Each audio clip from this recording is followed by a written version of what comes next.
Shabbat, Hanukkah, Friday, December 18th, 2020. Thanks to Laurie for revising our Hanukkah program. And thanks to Mark Weber for tonight's speakers, getting them organized. Secular Community has recently hired a part-time marketing professional, Jenna Langen, to assist us with new member recruitment. For interesting conversation and ideas, join us for our first Zoom happy hour on Sunday, December 20th. That's this Sunday at 4 p.m. Please RSVP to Marcia Rosenthal. An email with details will be sent out Sunday morning. RSVP details are also in the chat box tonight. On January 29th, our Shabbat speaker will be Cuyahoga County Councilwoman Sunny Simon, who will speak about the county's ban on single-use plastic bags. Karen Tucker organized this program. On February 26th, Greg Phillipson returns to speak to us from Texas. His talk is entitled, Dr. Zeus Goes to War and Before. You may recall that Greg spoke to our group previously on the art of Arthur Sick. The program has been organized by Spike Radway. Over to Spike.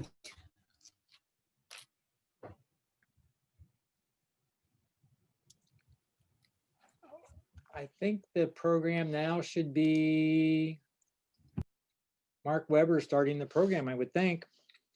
Let me share the screen for the program.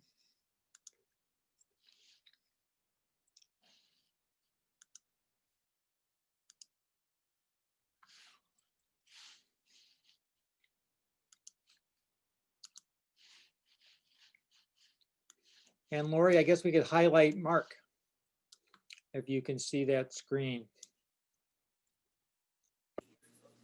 Spike, Yes.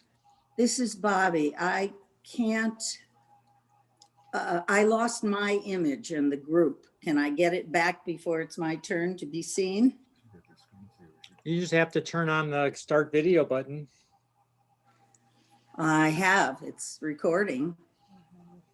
It's not the same thing. So if you start the Okay. video, your camera will turn on. That just got turned on just there. Okay, That image is your background image for when your camera's turned off. thank you. So Mark is spotlighted, but Mark, you got to unmute yourself.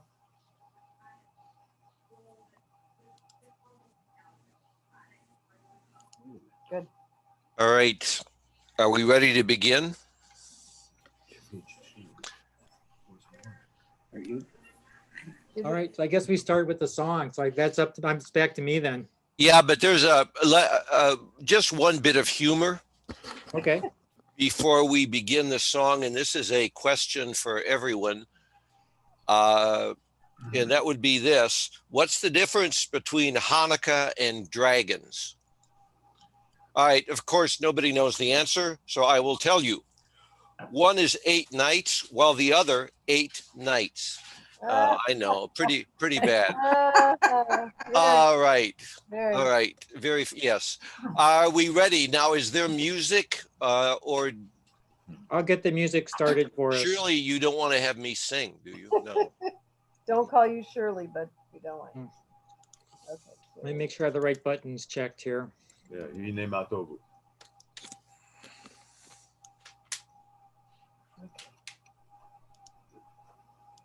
Ready? Duo Esperanza. Cool.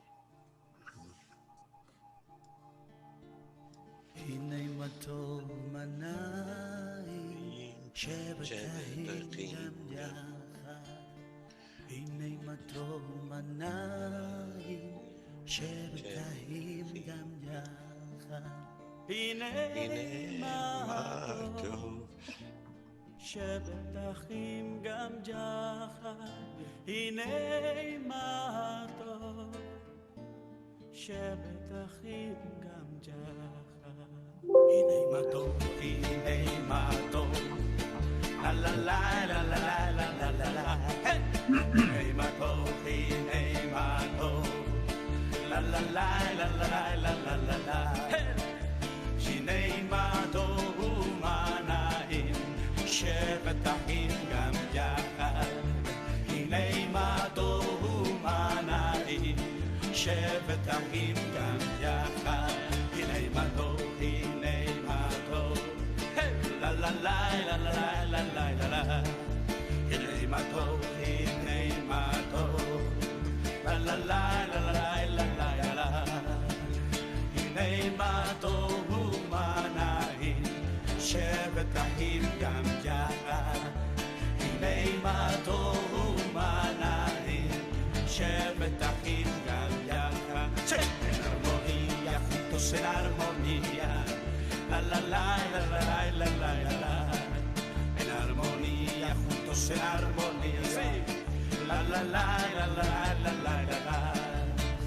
Mirad cuán bueno y delicioso es habitar los hermanos juntos. Mirad cuán bueno y delicioso es habitar los hermanos juntos. En armonía, juntos en armonía, la la la la la la la la la. En armonía, juntos en armonía, la la la la la la la la la. Vamos. Mirad cuán bueno y delicioso es habitar los hermanos juntos. Mirad cuán bueno y delicioso es habitar los hermanos juntos. Hineimaton, la la la la la la la la. Hineimaton,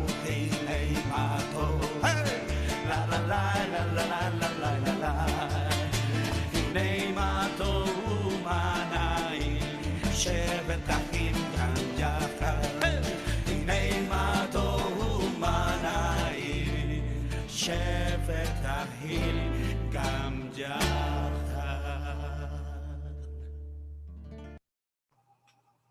Okay, Mark, make sure to unmute.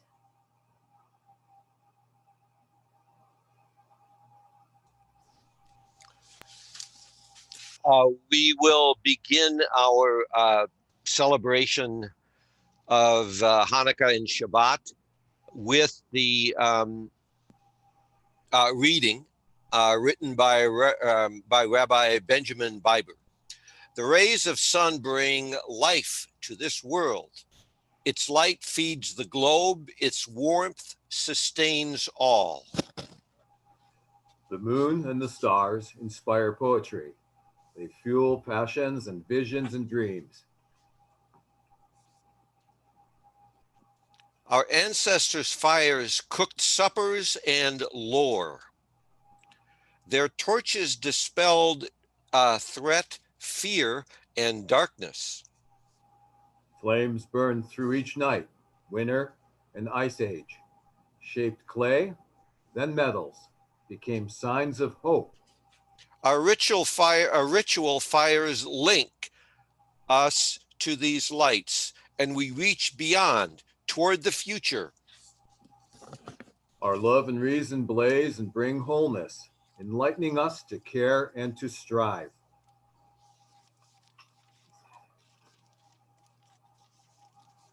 Sparks of compassion ignite our spirits. We burn for justice, yet are not consumed. This spectrum of light from the heavens and earth empower us all to improve our world.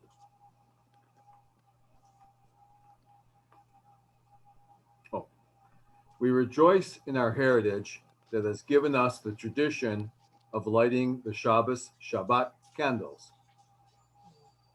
Light the candles.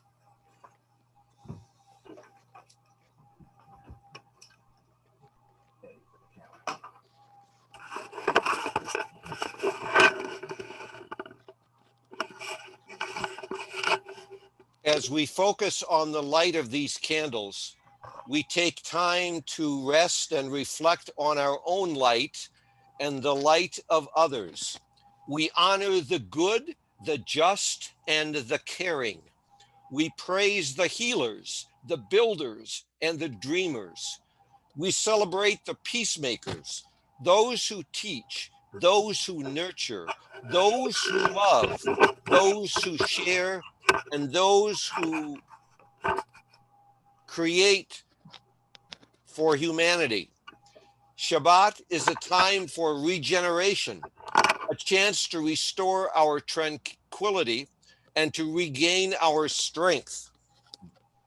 We come together to discover common ground and open space, create ideas that we share and make time to find ourselves. We end and begin our week with a moment of pause, a moment of rest and reflection. Together, we find the peace and the convictions that make life worth living. When we leave this restful time, we must use our energies not just for ourselves, but for our community and for the rest of the world. This is the heart of life of meaning, the life we seek. On Shabbat, we pause to reflect upon our yesterdays and our tomorrows, to renew our ties with our families and friends, to restore our energies, to refresh our spirits. On Shabbat, we create our own moment in time. On Shabbat, we rejoice in the strength to win our daily bread. And in our homes, we find refuge from the cold and the storm. On Shabbat, we treasure the bountiful earth, whose fruits nourish us and sustain us in life. On Shabbat, we commemorate the first labor law ever written to guarantee workers and even animals a break from their toils. On Shabbat, we celebrate together the end of another week and the restorative power of leisure in the company of friends. On Shabbat, we proclaim the day we delight, a day of delight. We rejoice in its rest and we treasure its tranquility. Avenu Shalom.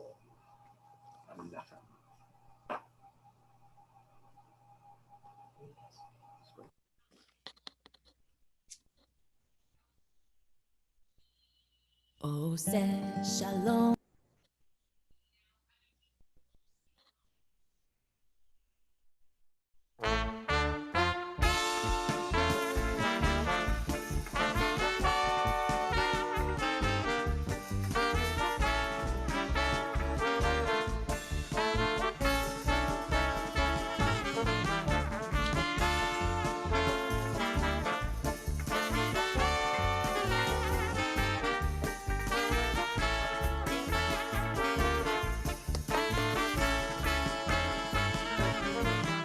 הבאנו שלום Rivka on mute. הבאנו שלום עליכם, הבאנו שלום עליכם, הבאנו שלום, שלום, שלום עליכם, הבאנו שלום עליכם, הבאנו שלום עליכם, הבאנו שלום עליכם, הבאנו שלום, שלום, שלום עליכם.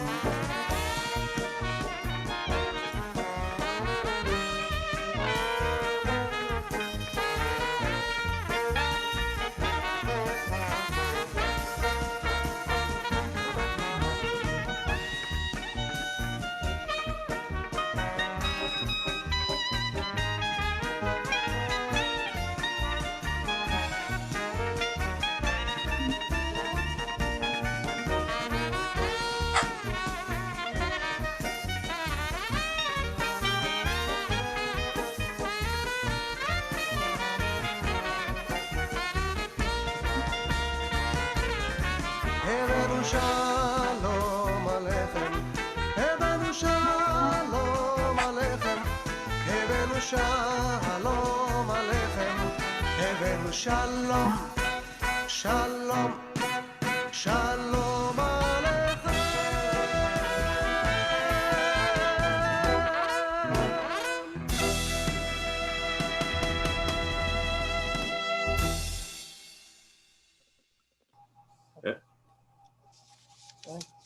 As secular Jews, we take responsibility for our lives and our choices. We rejoice because in 1 week we have found the answer to a question, the solution to a problem, found one new strength in ourselves, found restraint from anger, resolved one conflict. In 1 week's time, we have made a difference in our personal lives, within our families, our communities, and so within our world.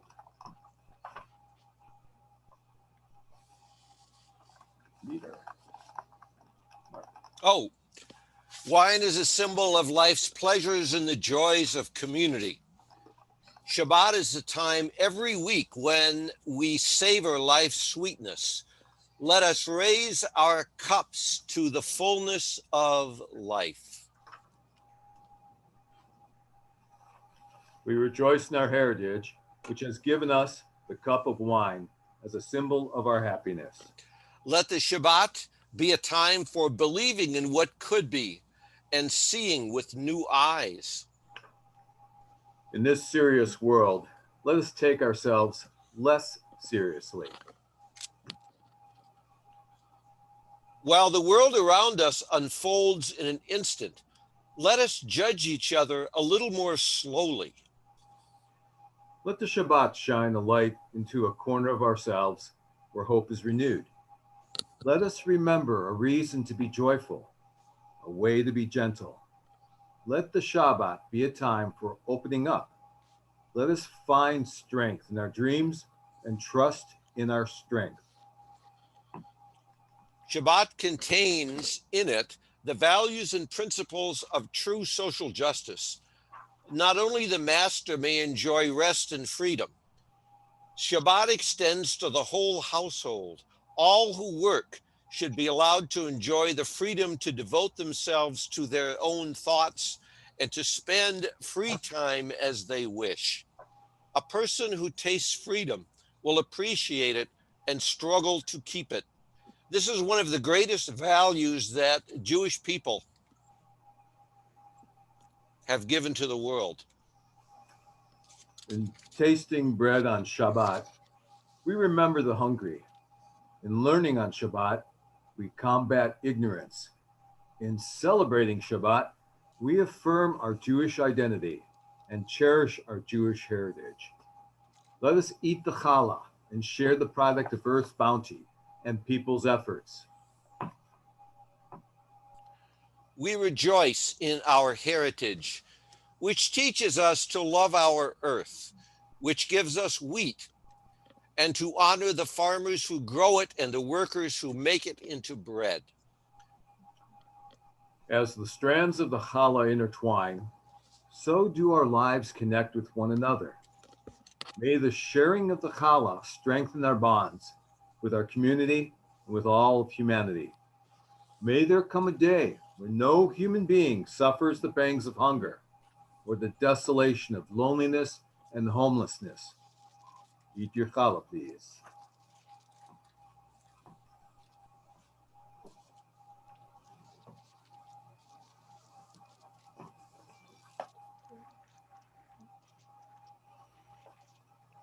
We will now have the words of remembrance. If you have a friend or a loved one who, if you have a friend or a loved one who is ill or injured who is recovering from an illness or injury, please submit their name now via Zoom, the Zoom chat box below. If you have not already done so via email prior to tonight's Shabbat program.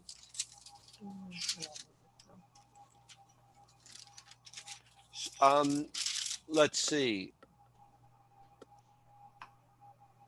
I received emails from,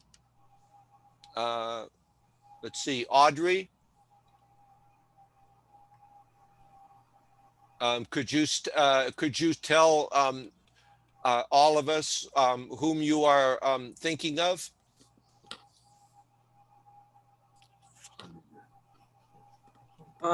This is remembrance. Yeah, you're right. So looks like we remember David Weiss, Tracy Weiss and Abby Popov. And from Lynn, her mother-in-law, Ann Salzbrenner, who has COVID. Anyone else? I'm looking for any names that you would put in the chat function.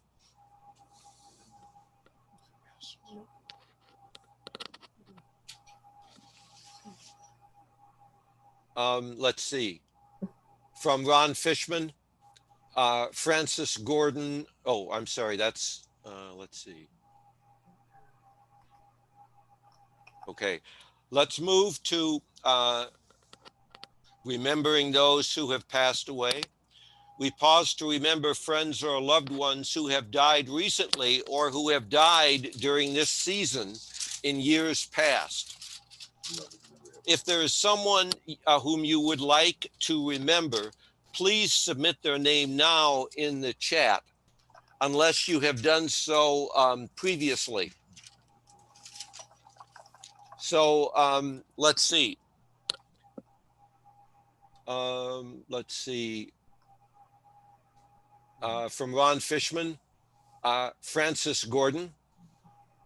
From CJ, Jane Summers, Jim and Kathy Mayer, Herb Jacobs, Angela Brown, Gilbert Brown, Laurie Berenson, Ida Pearl, and from Arnie, Ida Pearl, Evelyn Radway, Erwin Talesnick, who died 2 weeks ago, and of course, a longtime member, Marcia Meckler. I remember when Nora would read letters from Marcia, who I believe at the time was living in Hawaii.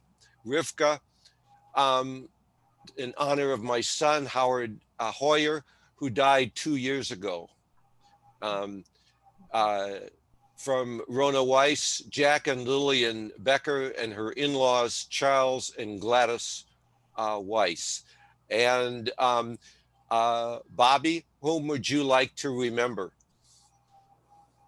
Don't forget to unmute yourself.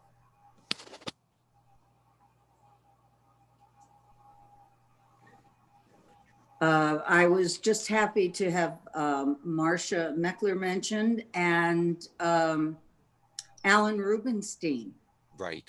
died this past week, also a former member. And remembering Bob Goldberg, a longtime member. Oh, and Johnny Klein.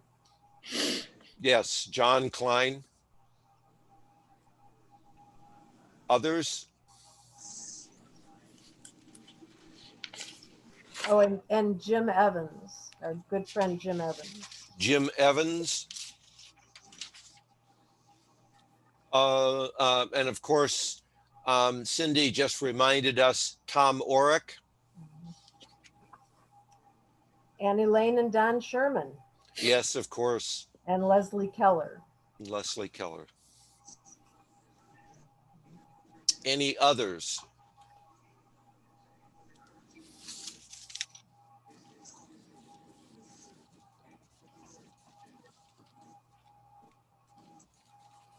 Mark, we have one from Audrey.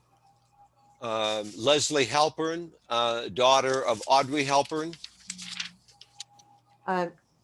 Mark, Yes. Barbara Smith, who was a longtime member Oh, of right. the community. She Right. died about a week or two ago. Oh, and Really? Barbara Smith. Right. Mm, Great. Mhm. I didn't know that. I have a cousin, Alan Emmerman, who died. Alan Emmerman. All right.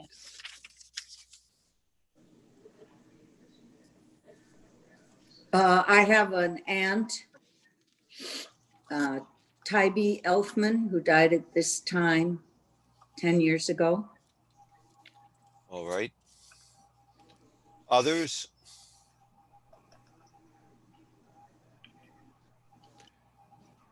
If there are no others, then Arnie, do you want to continue?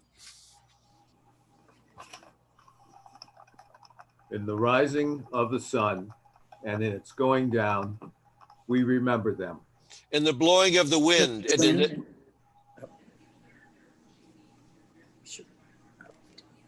I'll mute you, Bobby. in the blowing of the wind and in the chill of winter, we remember them. In the buds and in the rebirth of spring, we remember them. In the blueness of the sky and the warmth of summer, we remember them. In the rustling of the leaves and in the beauty of autumn, we remember them. In the beginning of the year and when it ends, we remember them. When we are weary and in need of strength, we remember them. When we are lost and sick at heart, we remember them. When we have joys we yearn to share, we remember them. So long as we live, they too shall live, for they are now a part of us, and we remember them.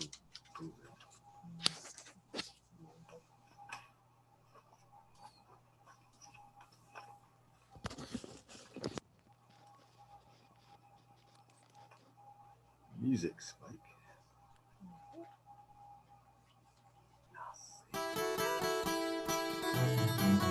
Oh Hanukkah, come light the menorah. עושה שלום במרומיו, הוא יעשה שלום עלינו. עושה שלום במרומיו, הוא יעשה שלום עלינו. עושה שלום במרומיו, הוא יעשה שלום עלינו.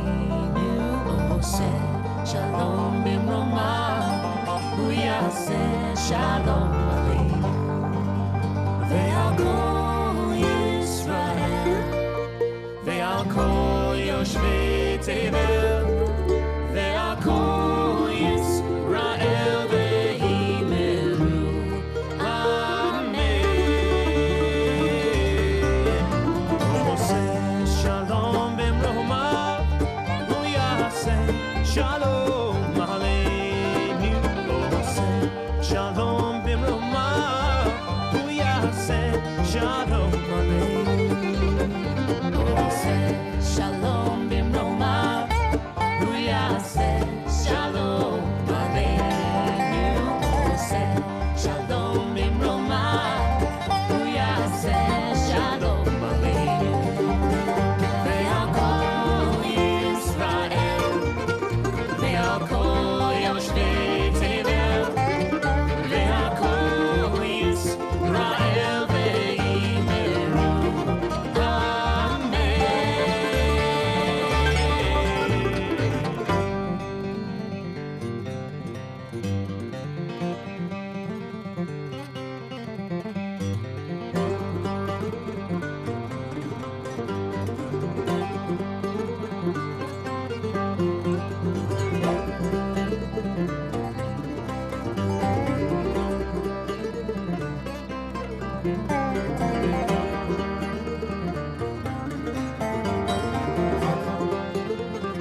No.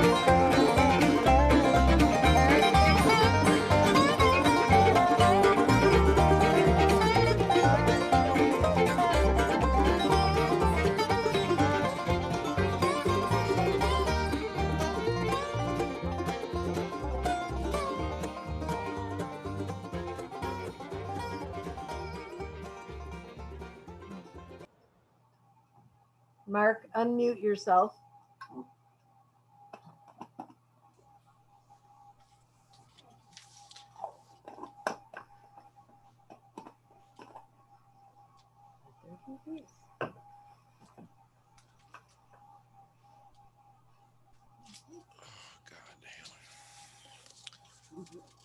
All right, the Hanukkah program, a brief history of Hanukkah. The roots of Hanukkah may lie even before the Maccabees. The ancient Jewish historian Josephus refers to a Jewish winter holiday called Lights. When we write about the Maccabees and the Jews are hardly the only people to light lights as the days get shorter and colder. Around at the same time, Hanukkah is the only traditional Jewish holiday based on solid historical events, which took place around 165 before the Common Era. When the Greek king Antiochus IV imposed Hellenism on Judea, some Jews were attracted to Greek culture, while others violently rejected Greek religious practices. A religious rebellion led by a family called Hashmonim, today known as Maccabees, after the famous Judah Maccabee, Hammer, fought off the Greeks, made an independent state, and held a celebration on the 25th of Kislev to rededicate the Jerusalem temple. Hanukkah means dedication. Their festival was 8 days long because they had been unable to celebrate Sukkot while the temple was defiled, and became Solomon's original dedication of the first temple in King 8, supposedly lasted for 8 days. Several hundred years later, the legend of the oil lasting miraculously for 8 days first appeared in the Talmud. There's nothing about it. Josephus, or the Maccabees are histories.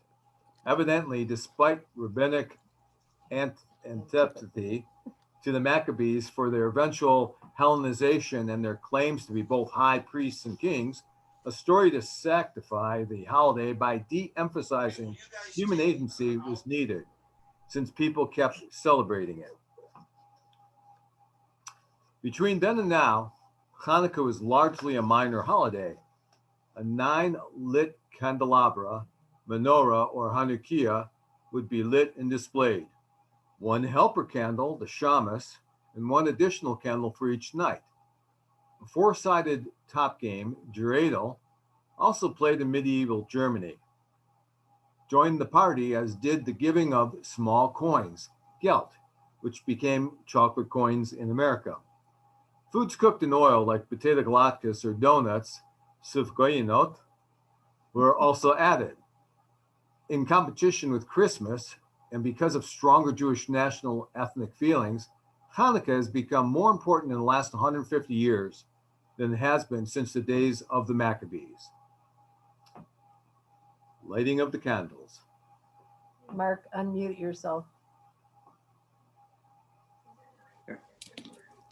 And now we light the candles.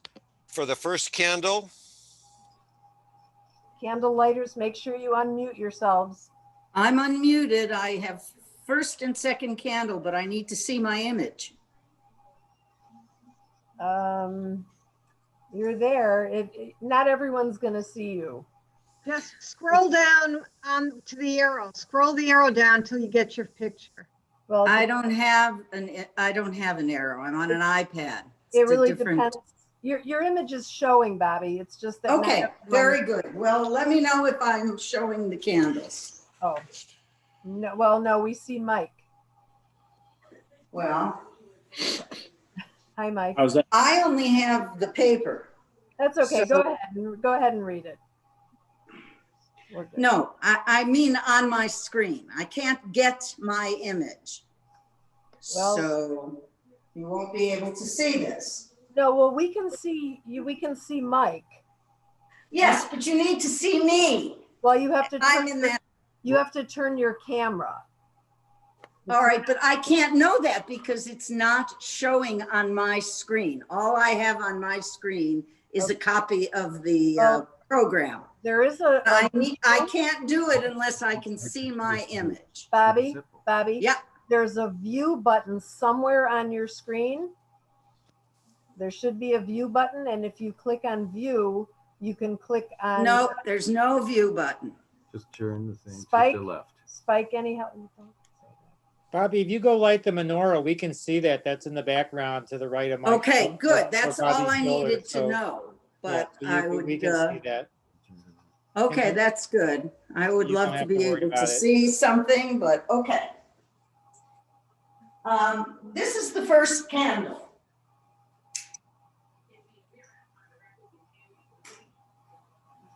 We dedicate this candle to life. Its light will shed its beauty upon all other lights, just as life makes possible all the other values. The earth may exist without life, but existence will have no meaning. Life is the wellspring of value. Life is the foundation of light. For the second candle, this candle reminds us of the bright light of reason. It is our power to think that sets us apart from all other creatures. When we choose to think, we become masters of all we survey. We build tall structures of steel and glass. We send our voices and images across the wide spaces. We transform ugliness into beauty and erase the pain of disease. May reason be the guiding light in the lives of all people. Now, Yep. for I'm the sec, ready. okay. This is Rivka, and we dedicate this third candle to truth, the splendid reward of reason. Truth makes us free, and freedom nourishes happiness. Without truth, we stumble about as if blind. Truth opens our eyes to the beauty of life and shows us the way to fulfillment. For the fourth candle, we light it in honor of the universe, earth, and humanity overflow with beauty. The silent stretches of stars and planets, the lush abundance of field and wood, the birth of new life, all are beautiful.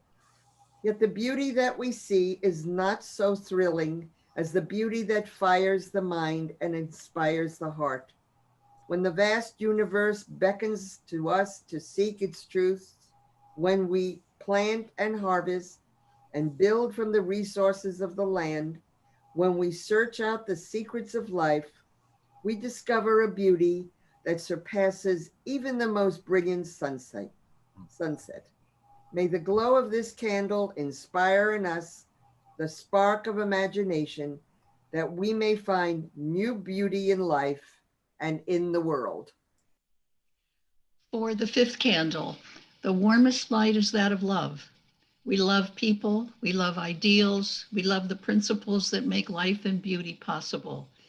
Love is the feeling that we hold toward all that we value, and it is the warmth that we receive from those who value us.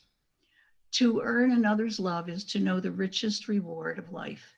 To bestow our love is the highest tribute we can pay to those dear to us. May the light of love burn brightly in our lives. For the sixth candle, justice, justice shall you pursue. These ancient words have carried their challenge to every age. The just society is the ideal society.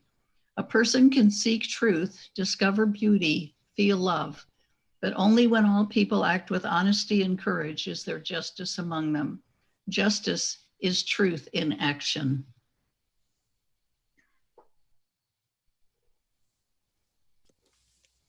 For the seventh candle, on three things the world rests: justice, truth, and peace. A peaceful world, however, is not our primary goal.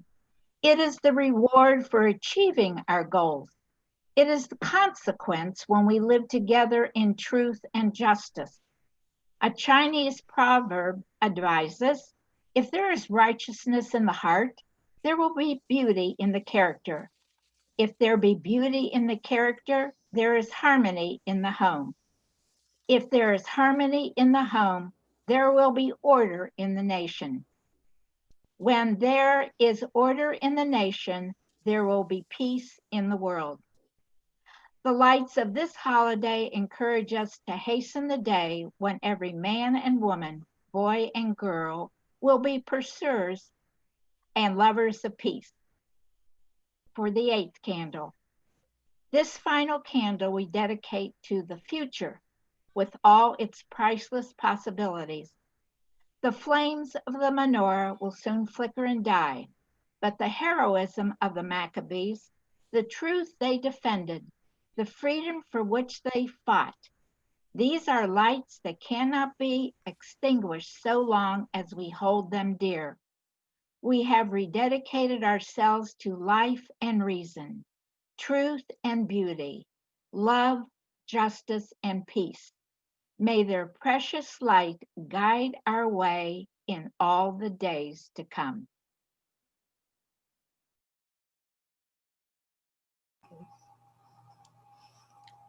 I'd like to add an editorial funny comment in the Mark Webber vein for the next song for Hanukkah. We had Amy Kinsler and I picked the songs for Hanukkah, and we had the choice of Jon Stewart or the Bare Naked Ladies. So we did pick the Bare Naked Ladies, which I hope is appropriate for Hanukkah. Can we see them too? Oh Hanukkah, come light the menorah.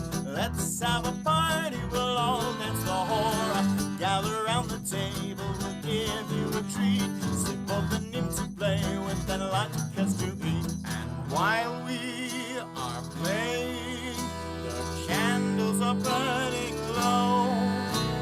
One for each night they shed a sweet light to remind us of days long ago. One for each night they shed a sweet light to remind us of days long ago.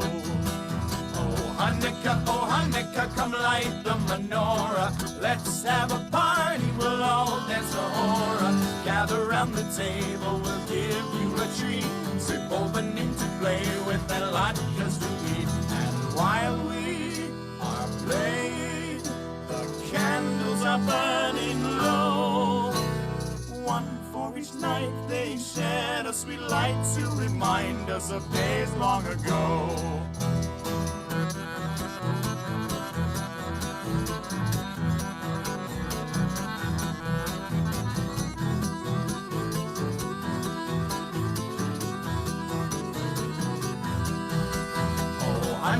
Oh Hanukkah, come light the menorah. Let's have a party, we'll all dance the hora. Gather round the table, we'll give you a treat. Sit open in to play with and latkes to eat. And while we are playing, the candles are burning low. One for each night they shed a sweet light to remind us of days long ago. One for each night they shed a sweet light to remind us of days long ago. One for each night they shed a sweet light to remind us of days long ago.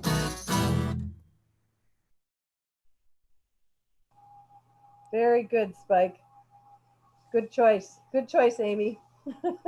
Holiday mix time, yes. Happy Hanukkah.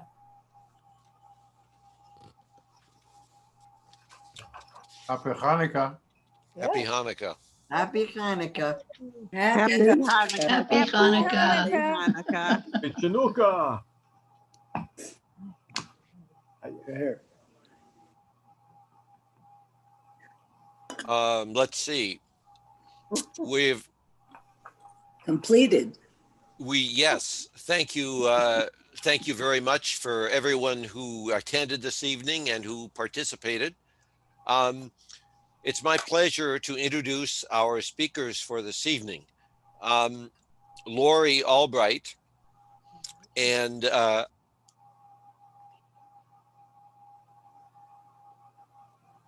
You're muted, Mark. No, Muted, Mark. somebody muted Mark. No, I'm telling, he heard me. let me begin by introducing our two speakers, Laurie Albright and Eileen McCully. Both are active in the coalition to end the inhumanity at the county jail.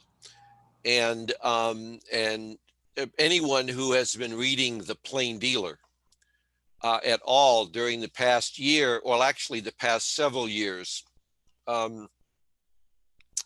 can't help but be touched by the plight of many of the inmates, almost all of the inmates in the county jail in this time of COVID, and with suicides and really a feeling of hopelessness. Many of the people in the county jail, of course, have never been convicted of any crime. They're waiting to stand trial.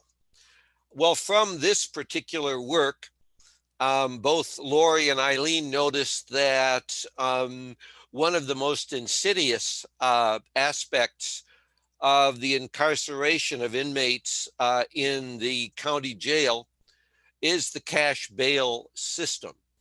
And so they have become tireless advocates for bail reform.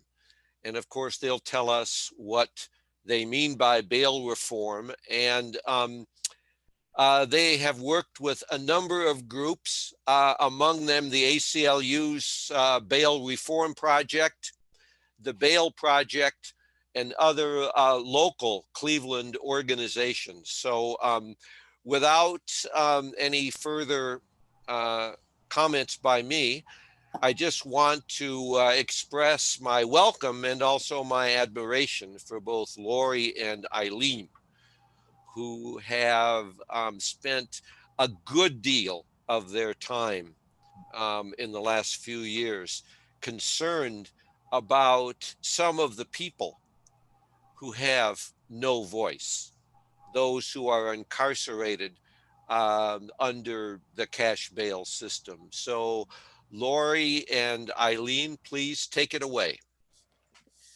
Mark, this is Laurie Albright speaking. And by the way, my husband, Brian Larson, is over here tagging along as a participant. Eileen and I, observer. Eileen and I would both are very grateful to your kind invitation for us to come and spend some time with your beautiful community this evening. I deeply appreciated being a part of this Shabbat and Hanukkah service this evening. Eileen and I are both members of the Unitarian Universalist Congregation of Cleveland. And I know that when you're able to gather, you gather in our building. So I feel like we have a lot of in common, and there's a lot of personal relationships that go back and forth between our two communities as well. Mark, in inviting us, asked us to address primarily two topics. One is, how did Eileen and I get into all this in the first place? You know, what are these two white women, suburban white women, doing in the middle of all this? And then begin to talk about cash bail and what it is and why we're so passionate about all of this. So Eileen, how about if you get your voice in here and say hello, and then I'll tell a little bit about how I got involved with this. Okay. Yeah, I'm so, it's such a pleasure and an honor to be invited into your warm and bright circle. I am not so familiar with Shabbat traditions. I didn't realize that it was sort of a very deliberate attempt to mark a passage into a time a space of leisure and relaxation, and that's just so lovely in our busy world. And we're really grateful for your interest in this topic. Laurie, should I go ahead and talk about how I got into it, or you want to do that first? You can go ahead if you like. Okay. I think that ultimately we end up on the same path, but I had a moment of reckoning that really impelled me into this work. And I was driving in my car one day listening to NPR, as one does, and they were telling the story of Khalif Browder. And I'm sure many of you have heard his name, and some of you know his story. He was a young man in his late teens who was arrested and charged with stealing a backpack, something that he denied ever having done. And because of the vagaries of the justice system, ended up spending 3 years in Rikers Island without ever having been to trial. And a good portion of that time was spent in solitary confinement. And he was offered many opportunities to make a plea deal, and he declined. And eventually he was released without ever going to trial. And subsequently, in the years later, the trauma that he experienced during his incarceration led him to commit suicide. And it wasn't just the suffering of this young man that brought me into the story. It was the notion that I had been lied to. I was very comfortable walking around feeling so proud of our justice system, in which I had been taught that only guilty people were convicted and punished. And this was clear evidence that this young man had never been found guilty of anything. He had never been to trial. He was incarcerated for 3 years without ever having been convicted of anything. And at first, I just didn't believe it. I thought I must be misunderstanding, or NPR must have the story wrong. I have a degree in American history. This is not what I was taught. And so I was sort of, that was like a lightning bolt for me. And I think what happened next for me is very similar to how Laurie walked this path. So I'm going to let her take it over from here. Okay. Yes, and books. Gotta love books. Unitarian Universalist Association has a common read that they recommend every year. And I finally got around to reading the new Jim Crow, which was one of those in one of these years. Like Eileen, I thought I knew more than the average bear because of some of my work and readings and that sort of thing. But reading that book just blew my mind. I'm sure many of you on this time this evening have also read this book. And I was horrified. It's, you know, the whole thing, if you're not part of the solution, you're part of the problem. And once I knew that, I knew I had to do something, but what to do? I was so happy that a friend of mine in our congregation said, Laurie, have you read this book? We have to get together and do something. I'm like, sign me up. So we met in a living room in Cleveland Heights and ended up forming a group called Puncture the Silence, Stop Mass Incarceration.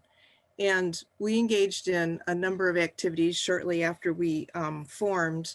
Tamir Rice was killed here in Cleveland, and we were involved in organizing a number of the protests downtown and other things, and did a People's Tribunal and a whole bunch of things. And then we weren't as active for a bit. And then in 2018, in the fall, you may remember reading in the newspaper, the Marshal's report came out about the conditions in the jail after 8 people died in the jail in less than a year. And again, it was, we are called to action, and Puncture the Silence and Black Lives Matter Cleveland and showing up for racial justice decided to form the Coalition to Stop the Inhumanity at the Cuyahoga County Jail. And immediately a whole bunch of other groups jumped in and wanted to support this. And we've been involved with, you know, protests and showing up at county meetings and having meetings with the prosecutor and the administrative judge and all kinds of things, trying to both understand the system as well as urge those who have some power to make some changes to do so. In the course of that, both Eileen and I chose to get involved in one of the subgroups of the coalition, the bail reform group. And by virtue of that, began to know the ACLU's role in also working on bail reform.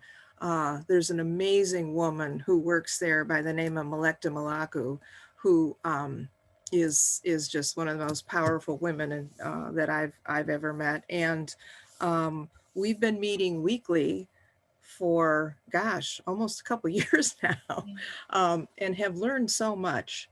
But that's what happened. You know, both Eileen and I felt like we had been brainwashed by our culture and have begun to learn about what's really, really happening.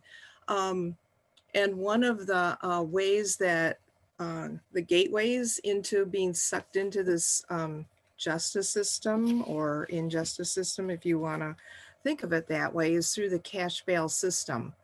What we would like to do is to show you a very brief video that the ACLU has produced that covers a lot of ground very quickly.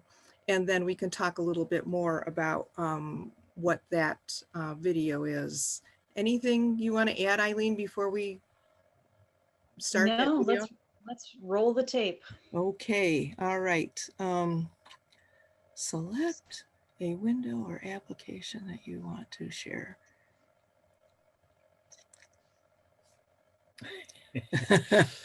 Okay, all right. Here we go.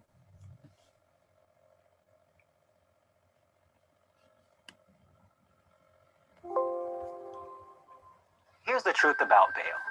It doesn't work. Bail, and specifically cash bail, is an amount of money that you pay to go free prior to trial. If you can't pay, you stay in jail. So even though the law says that you are innocent until proven guilty, if you can't pay bail, you're locked up before you're ever convicted of a crime. Bail is one of the major drivers of mass incarceration.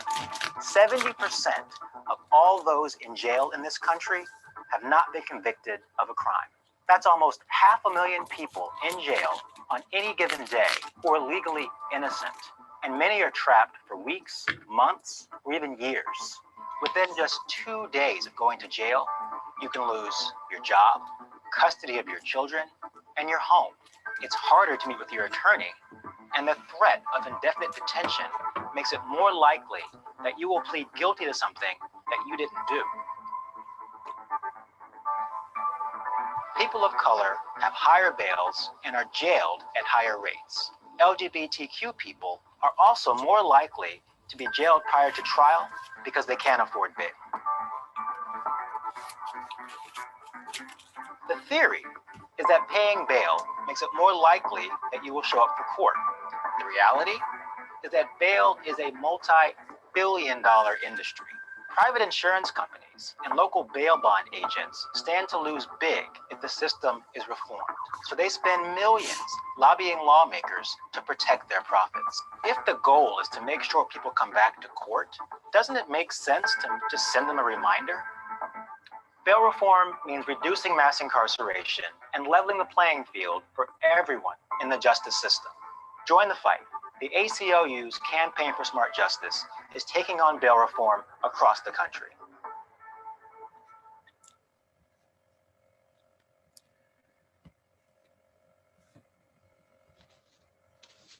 Okay. I hope that some of the things that you found in there were a bit shocking. And what we want to do is to talk a little bit more about what that means, and then also what that means here in Cuyahoga County, our backyard. First of all, I know I was outraged to learn that the majority of people who are in jail haven't been found guilty of anything yet. They're in what's called the pre-trial part of after being arrested. The part about cash bail is that they create these bail schedules, which are based on the kind of crime that you have committed. And so it doesn't take a look at your ability to pay, even though the Constitution makes it very clear that that is what is supposed to happen. One of the things I was confused about was the difference between community safety, which bail does not provide for, and I'll give you an example about that in a minute, and cash bail, which is supposed to be a way to allow you to be free until your court date, that just makes it more likely that you're going to show up. However, we have a lot of evidence that simply sending text messages to people has them show up to court just as often as if they have any kind of money on the line. So why do we use cash bail? Well, that's a good question. What the end result of that is that if you are charged with something and you have money, you can be released before your date. If you do not have money to pay the bail, then you sit in jail. And as the video described, within 2 days, you can lose your job, you can lose your housing, you can potentially lose custody of your children. Who's there to pick up your kids from school? Who's there to feed your dog? There's just all kinds of consequences of suddenly being put in a cage and not having the money to get out to help with your defense and to take care of your life. Laurie, could I also throw in just the reminder that a great many of the people who end up in the jail are people who have either mental health problems or substance abuse problems. And whatever those problems may be, putting someone into such an intensely stressful environment and removing them from whatever treatment they might have been receiving can only lead to further deterioration of that person. So, you know, since the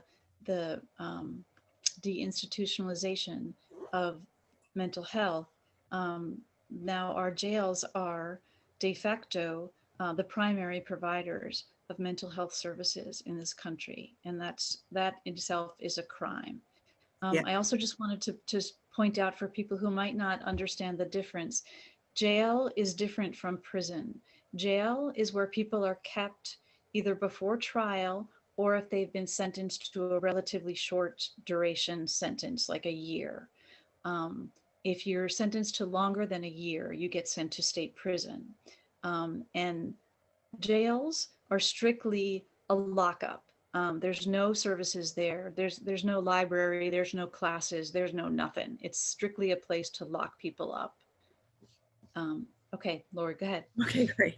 Yeah, that reminds me of a woman that I met when I was going down and offering public comment on county council meetings. She had an adult son who was picked up on a parole violation and put back in jail. And he had significant mental health issues and was on medication for those. When he went into the jail, he had his medication taken away. You have everything taken away from you when you become put in a cage in the jail. And he begged for his medication to continue to help him have some coping with the situation that he had found himself in.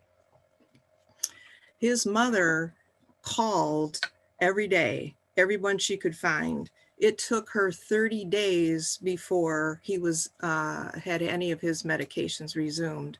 This is something that also happens to people who are on blood pressure medication, diabetes, medication, all kinds of things. You would think in the richest country in the world that kind of treatment wouldn't happen, but it's a very commonplace kind of situation, which is just absurd to me. The other thing that was so shocking to me is that most arrests do not have a trial. I assumed, oh, it's got to be, 60-70% of that you actually get a trial, and to have somebody listen and weigh whether you're guilty or innocent according to what we were taught in school about how the justice system works.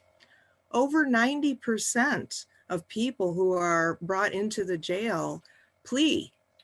They never go to trial. They are offered, well, there's all these charges stacked up against you, and if a jury finds you guilty, you're going to be going away for 10 years. But here, if we give you we'll offer a lesser charge if you just go ahead and plead guilty to that. People almost always take it. They're scared to death, and it's a really coercive situation. And again, particularly so with people that don't have a lot of money, and that just really seems so unfair. One last point that I want to make is that also that there's just no data system. We tried to find out, for example, on any given day, like how many Black females are in the jail. They can't tell you. The only thing they can do is if you have a case number, they can tell you whether the person is there or not. The data collection system is just archaic. One of the other things that I found is that when the police make a report, what they write on your information is the information from your driver's license or ID. That address could be 4 years old. Then what they have done in the past is send the notice of your court date to that address on your driver's license. And then surprise, people don't get it and don't show up to their court date. So then they are issued a warrant for their arrest. It's just the most archaic system. It's just unbelievable. One of the things that we were very happy and grateful to hear was that Maureen O'Connor, the Chief of Supreme Court Justice here in Ohio, has 2 more years on her term, and she is making data collection practice a focus of the time that she has remaining on her term. But that is just a piece of the data system. I don't know, Eileen, anything else you wanted to mention? Yeah, I think that we've established firstly that this is a 2-tier system of justice. You get a different outcome depending on whether you have money or not. That the collateral damage that you can suffer if you are detained in the jail is really significant, and is likely to lead to a longer sentence than if you were somebody who was out free before your trial.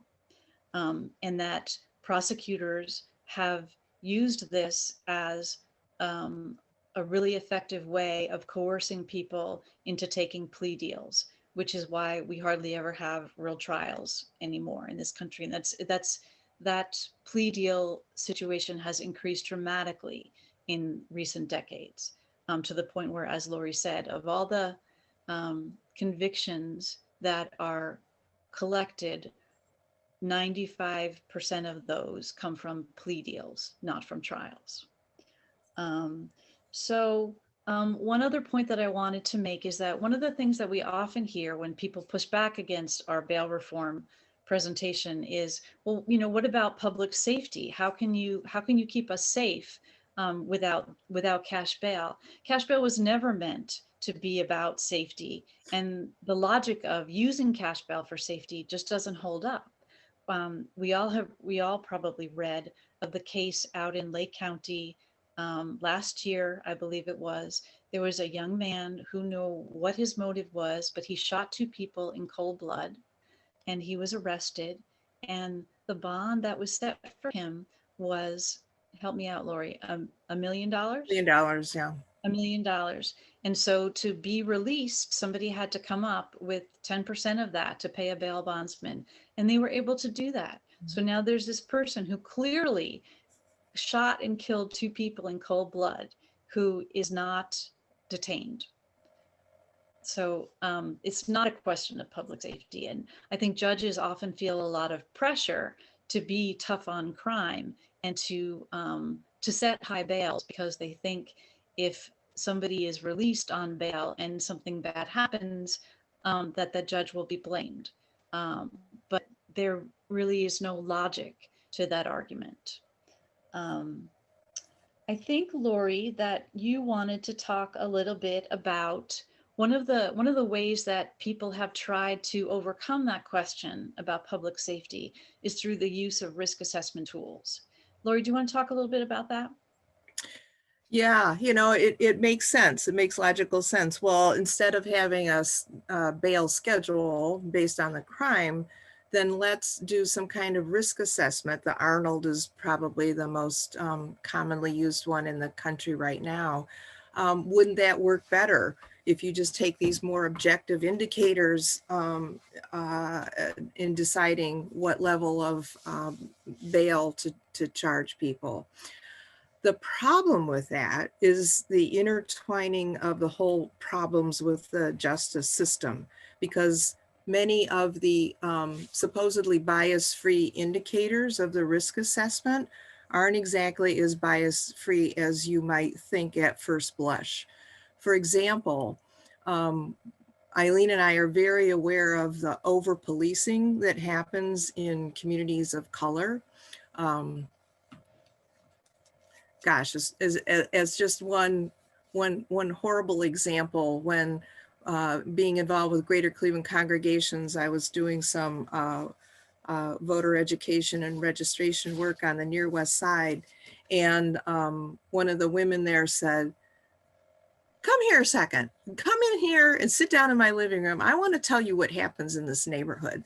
And she said that every day when school let out, there would be a patrol car that would come around and use their, the loudspeaker thing on their car, and they would go around up and down the streets of her neighborhood and call out to the kids, call them horrible names, say, "I see you, I'm going to come get you."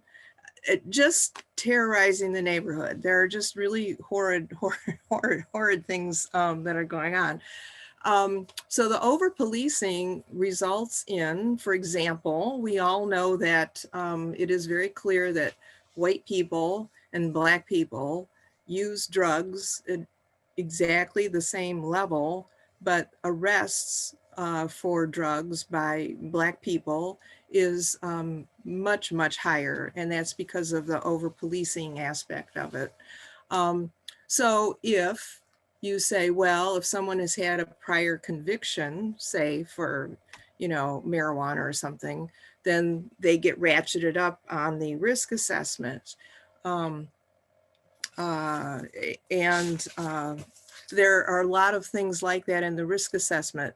So what they have done since they've started using these risk assessments is learn that it in essence replicates the same thing as the cash bail system, even though it doesn't seem like it should have to do that. So the ACLU and our group does not recommend using those. Instead, what we recommend is that in that pretrial period, the pretrial services are increased to really understand each person and make an individual determination. Judges do have the power to keep people pretrial in jail if there is evidence of either potential harm to a specific person or to the community at large. They don't need to rely on cash bail to make that determination. And the good part about that is then they have to justify their reasons for doing that, which makes for a much more transparent system. Laurie, another one of the ways that people have thought to improve on the system is by, instead of demanding cash bail and keeping people locked up, assigning them electronic monitors.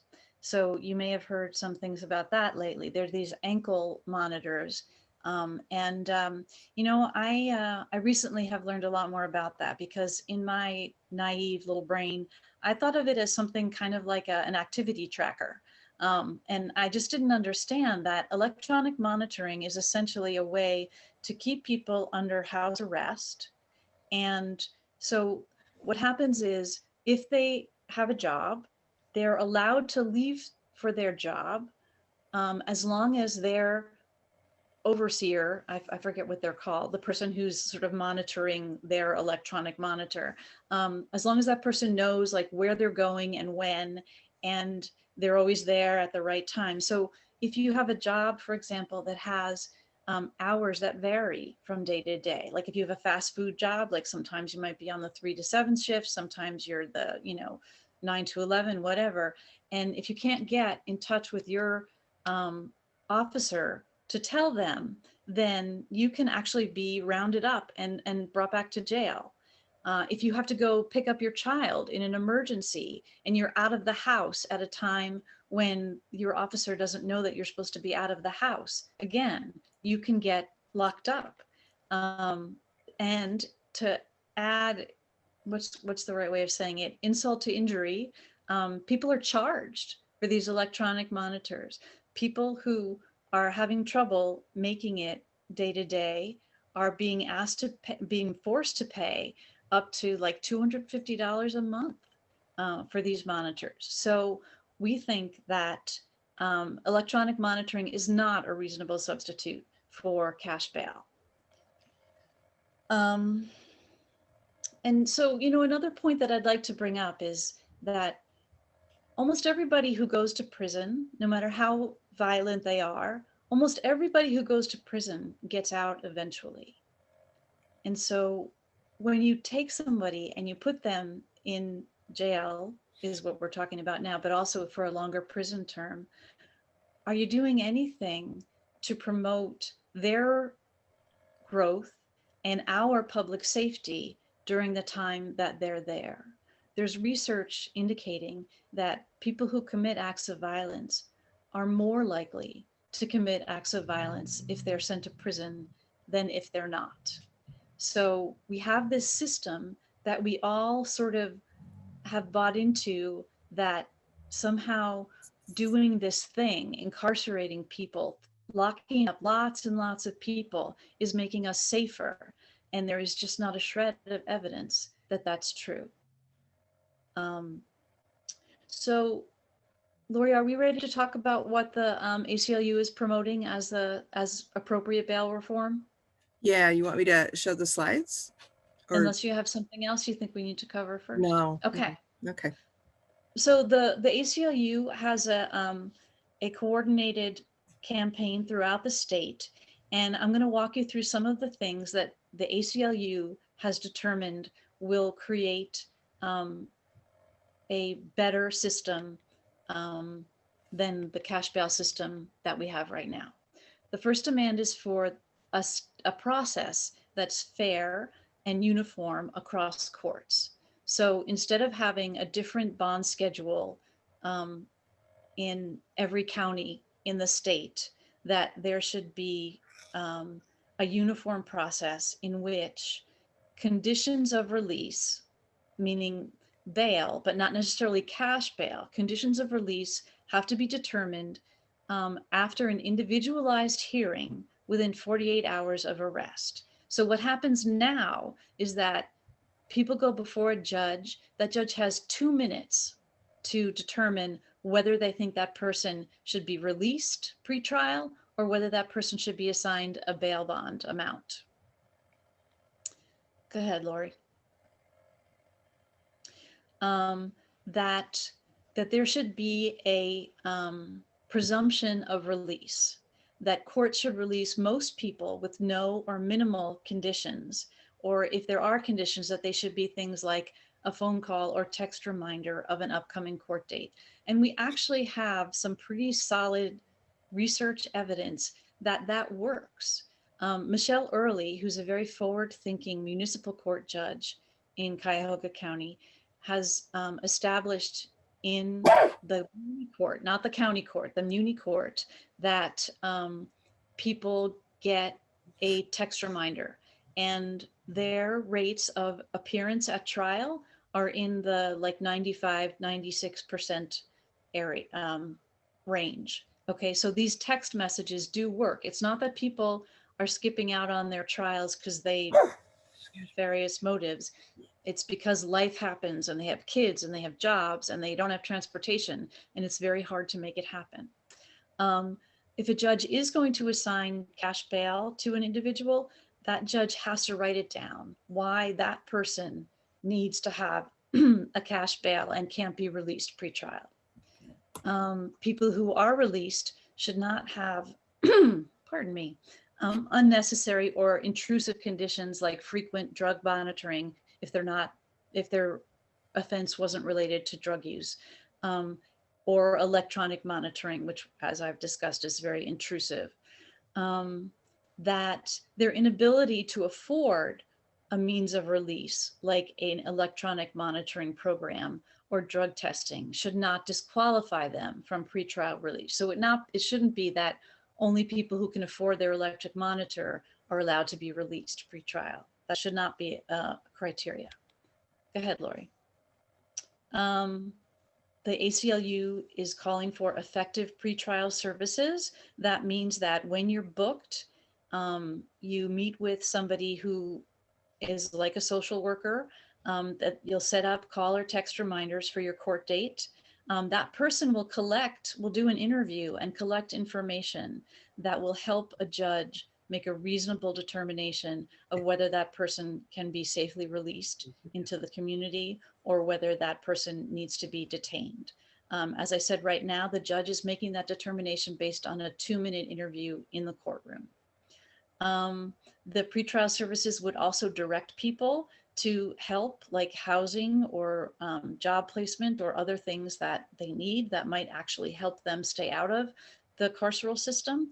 And pretrial services would identify people who actually qualify for diversion courts, special courts that are for domestic violence and for drug abuse, and for youth. There's special ones. There's a special docket for kids who are charged with possession of firearms. Go ahead, Laurie. And that the ACLU is also requesting that courts must be accountable for providing accurate and uniform data so that we can actually have some sense on a statewide basis of who is being detained and what their outcomes are. And finally, there has to be community involvement. The people who are most directly affected have to have a voice in the process of creating a policy that transforms the cash bail system into something that is more just. So one of the things that was a bright spot was that the Bail Project came to Cleveland in this past July. I know the 2 bail disruptors that were hired to do this. They are amazing, hardworking, dedicated men. They have, how the Bail Project works is that if they do some screening, they go down to the jail to find people who, for whom that they can pay their bail for them so that they're not on the hook with the bail bondsman or with family members, and they form a relationship with them to get them connected with services and remind them of their upcoming date. Exactly the kind of pretrial services that Eileen just described that the ACLU is recommending should be part of our justice system. And they have had wonderful results with that, just like all the other projects that the Bail Project has come into in other cities and counties across our country. In fact, they started in New York City, and they've been able to have such an impact on the city there that they actually have disbanded their work there because they've been able to have the system change and improve. We're hoping that that happens here in Ohio as well.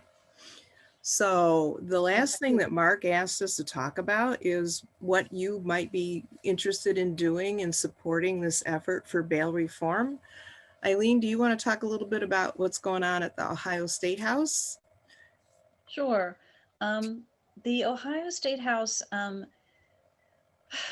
there was an effort last year from the judiciary. There was a sort of a task force put together, and the ACLU and a lot of other organizations had input into it in the hope that the Supreme Court would actually institute reforms that were mandatory. That didn't happen. So we're not going to find relief that way. The hope is that this year there's a strong expectation that there will be legislation to the State House to reform the system.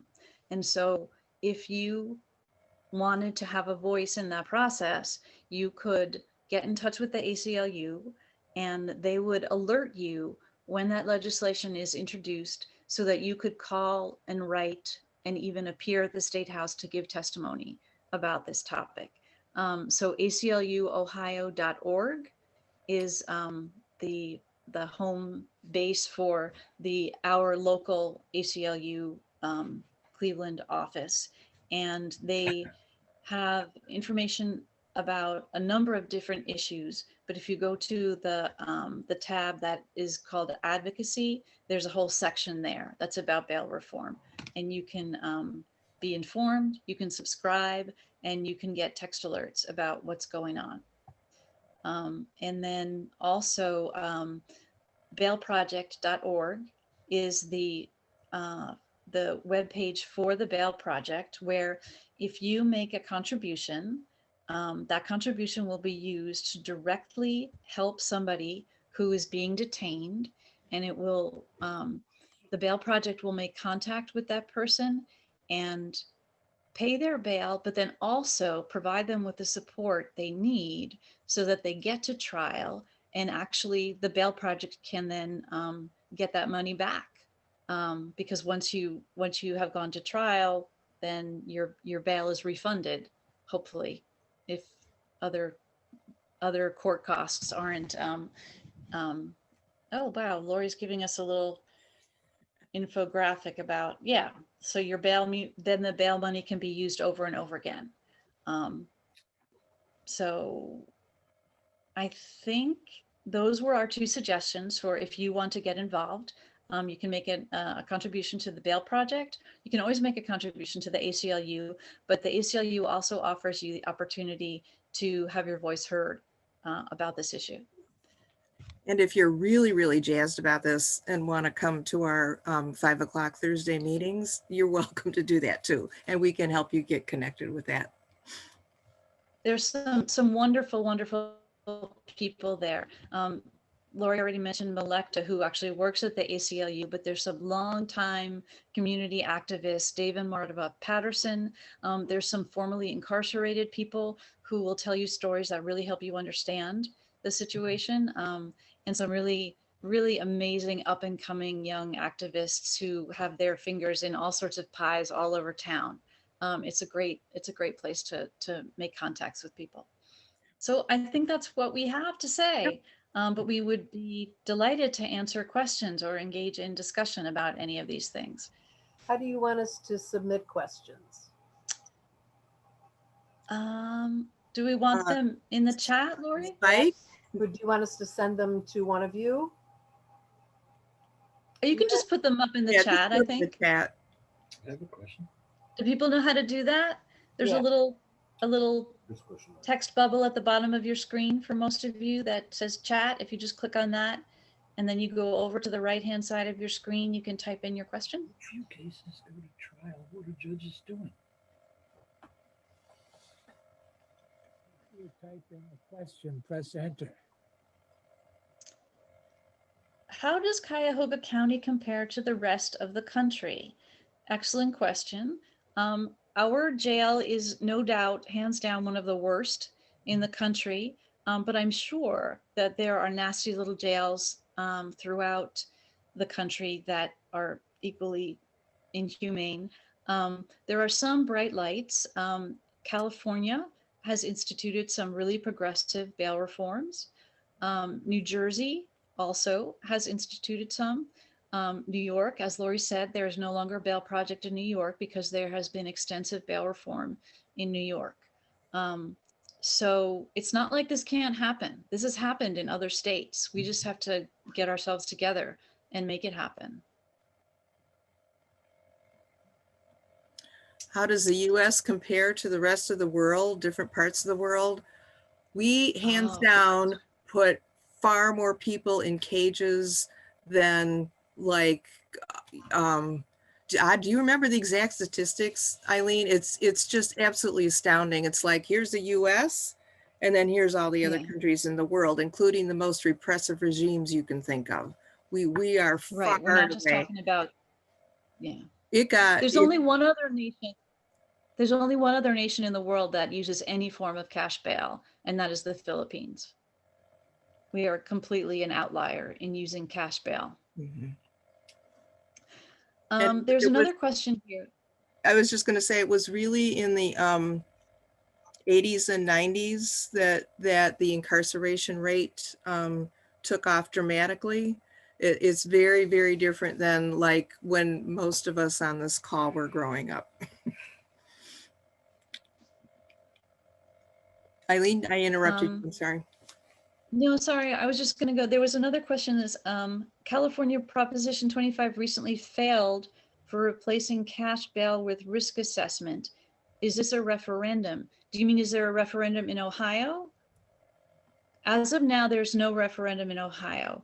Right now, what we have is we're working on legislation to try and have it be introduced in the State House. And it's interesting that there are some allies who you wouldn't necessarily expect who support legislation for bail reform.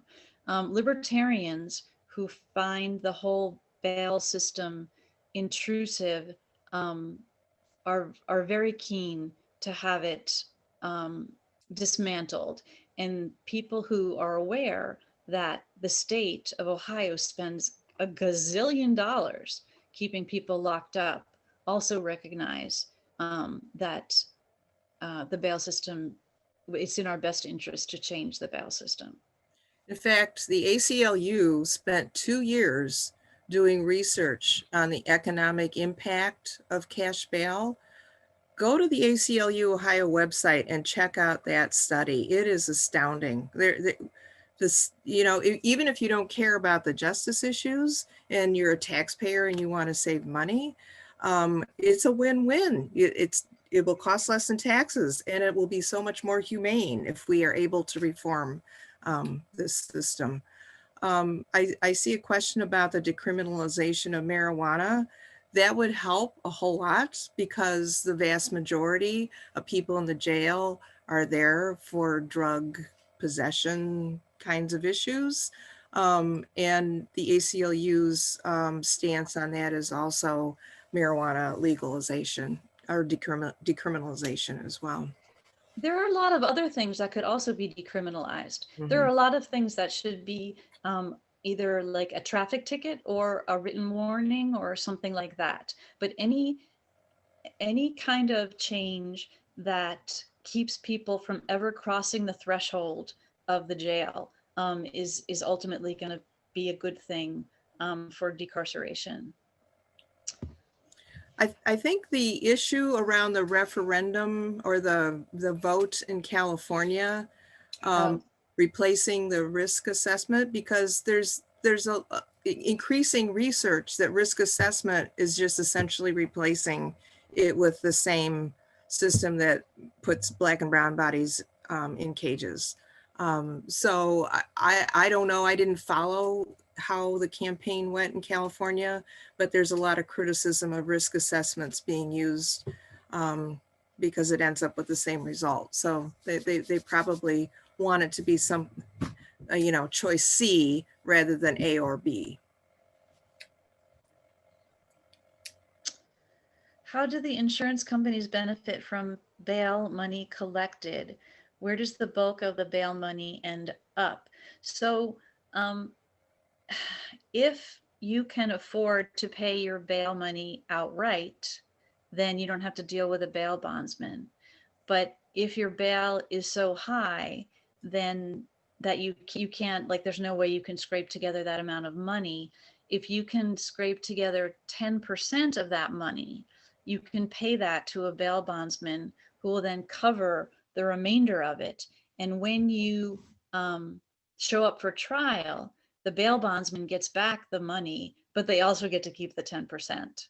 So the more people who are getting bail bonds, the more and more money those bail bondsmen are making. And then the bail bondsmen in turn are insured by these really large corporations that remain sort of in the shadowy background.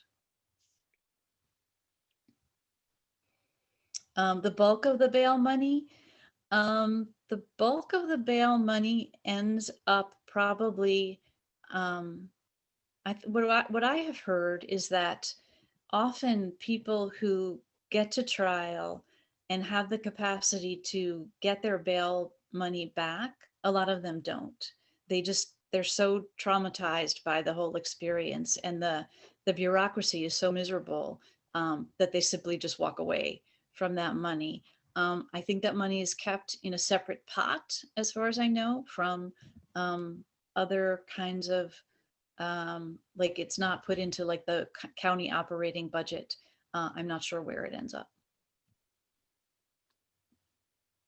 What is the county commissioner doing about this? Point A is we have a county executive.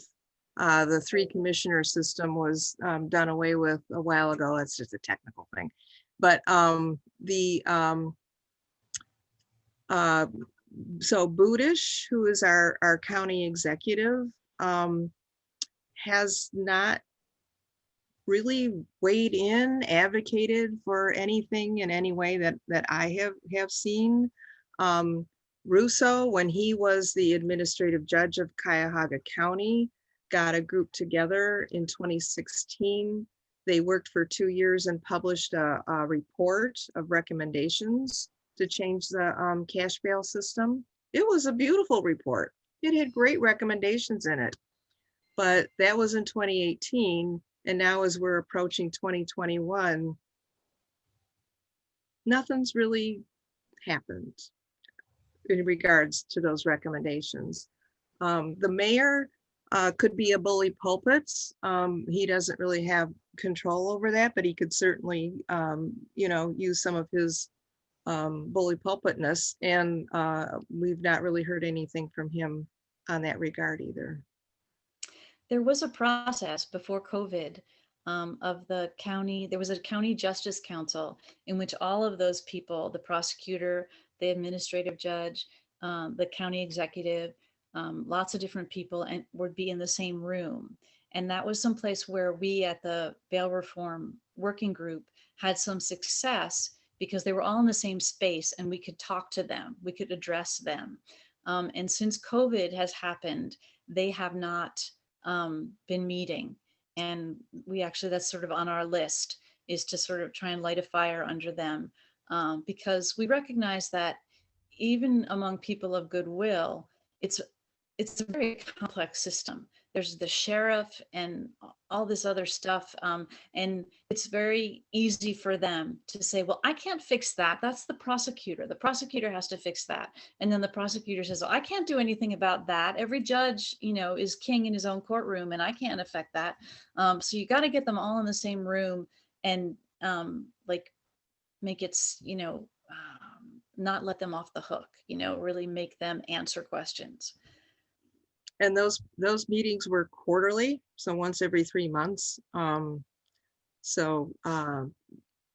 There also was quite a bit of, just kind of, well, we had a meeting and we talked about it, but again, not really more admiring the problem than doing something. And it is in fact complicated.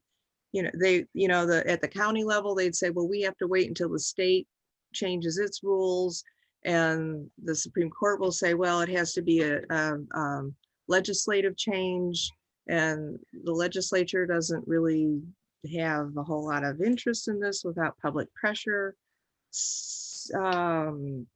But, you know, the administrative judge could make some changes on his own, not a lot, but a few policy kinds of things. The biggest thing that really seems to make a difference is when the general public starts clamoring for things to be significantly changed. Because right now, the only thing I think judges are afraid of is if they advocate for, say, cite and release, and then somebody goes out and does something, it's going to come back on them and then they can't get reelected. That's the only political pressure that I'm aware of.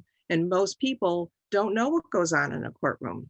I've through my amazing friends that I've met in the bail reform group, done like court watching and some of those kinds of things.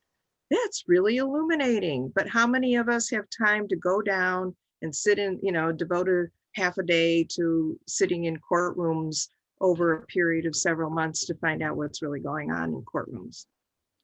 So we really have to look at this as a whole system and make noise if we're going to have any changes happen, which is why I feel strongly that, you know, when the ACLU says, hey, you know, now's the time to raise your voice, I really want to support that happening.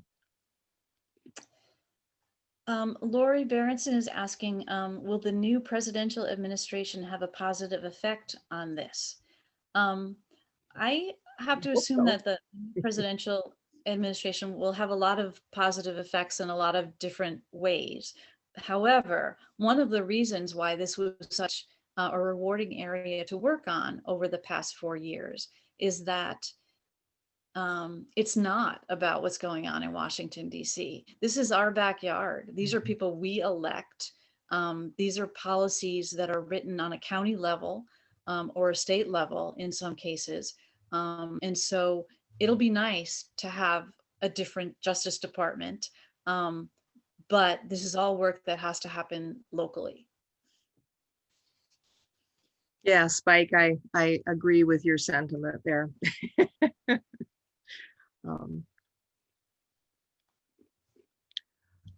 If everyone else is meeting Zoom, why can't they?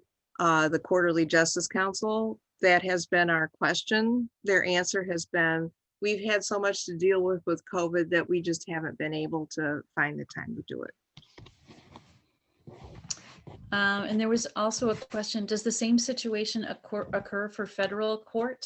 I know that I'm not really well informed about federal court. I know that there's a lot of different practices. My impression is that there is no cash bail in federal court, but that isn't necessarily a good thing because that just means that they don't release a lot of people pre-trial. So you might get released pre-trial without paying any money, but probably you won't if it's a federal charge. And then we have a little lifting up of Bob Dylan there. Steal a little and they throw you in jail, steal a lot and they make you king or president. Yeah. And there's another question, Laurie, from Lynn Salzbrenner. Would the current bail system have to be changed at the state level, or could it be changed at the local level? Yes, and yes. The most efficient and effective thing would be for the legislature to make some changes at the state level. However,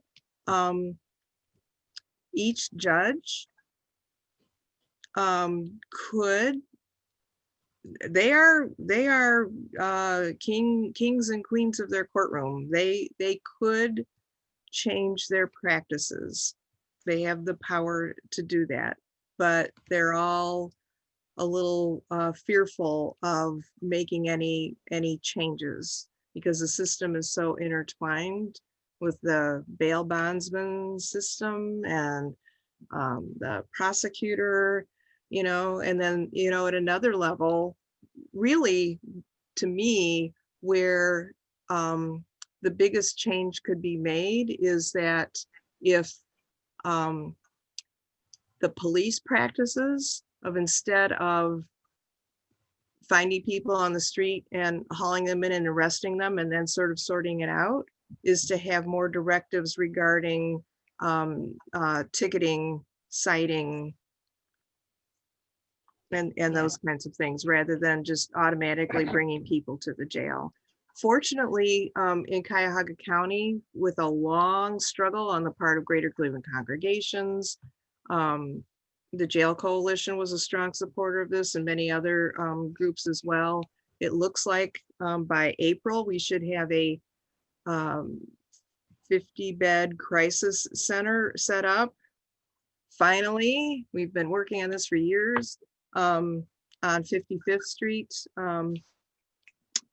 to where police can take people who are in a mental health or drug crisis as an alternate to jail or the emergency room.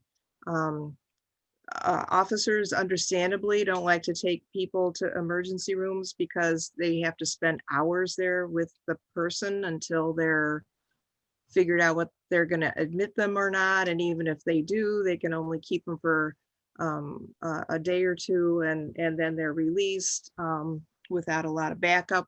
Hopefully this crisis center, people can stay up till 9 days, and the people working there have expertise in mental health and addiction issues and community contacts, and hopefully can get them connected with services to support them and work with families through that. Recently, one silver lining of COVID was that we were able to witness what is possible when some of these people get a fire under them to make some changes. So for example, David Schilling, who's the acting director of the jail, decided at some point that he simply was not going to accept new inmates in the jail for certain offenses. Yeah, he's the interim sheriff, and I think Eileen is frozen for a minute. So the jail population went from close to 1,600 down to 900.